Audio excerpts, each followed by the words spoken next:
Multi-flex seating is ideal for everyday passengers and cargo, and it's versatile enough to handle a bigger load. Are you ready for a bigger challenge?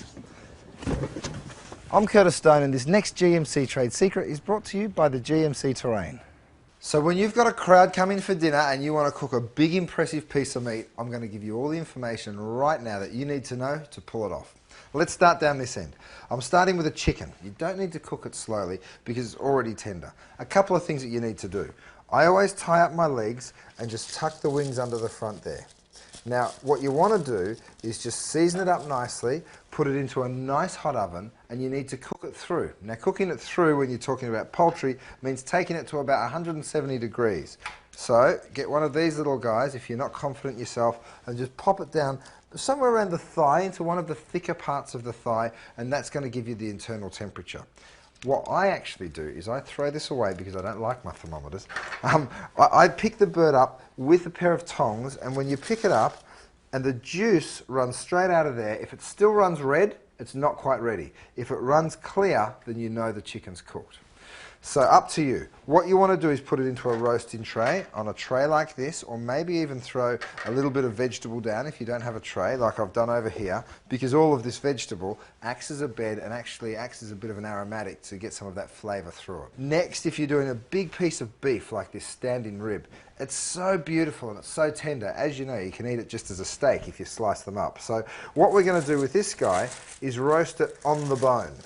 Okay, so see the bones are back here, so the idea is that acts as your bed. Okay, so that's just going to hold the beef just slightly off your baking sheet, your cookie sheet, or again you can roast it in something like this.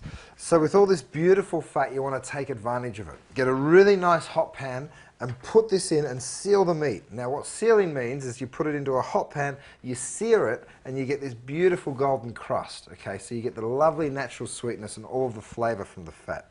Then you flip it over and roast it on the bone. The next thing that we want to talk about is a whole leg of lamb. I love whole legs of lamb. They're so, so tasty.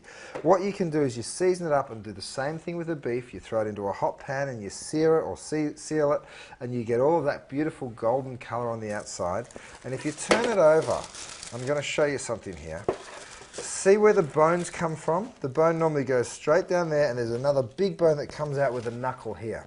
Now if you buy it with a bone on, you can roast it just like that, or you can take it out, which means it's going to be much easier to carve. What I love to do is stuff something right into this cavity, so whether it's fresh rosemary or some olives or even some anchovies, really nice, a little bit of olive oil, different types of herbs, rub it all over your leg of lamb, and then truss it, which means just tie it up with string like I did with the beef. So then you get a nice shape to it, and then when it comes to carve, you're just going to slice straight across and you don't have to worry about cutting around the bone. So that's a really good secret.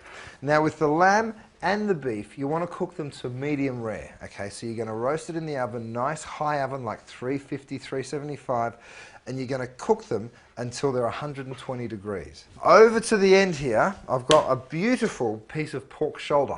Now, the pork shoulder, of course, comes from a tougher part of the pig. So when you cook the pork shoulder, if you roasted it, you'd end up with a really tough piece of meat, which isn't what you want.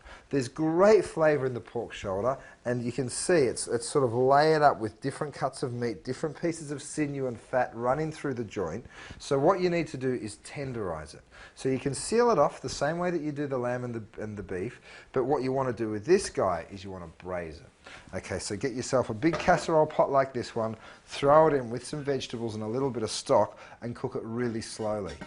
The way to cook this guy is get some flavour into it, and it's probably going to take 2.5 or 3 hours, but at a nice low temperature. Of course, the other way is on a barbecue, low and slow.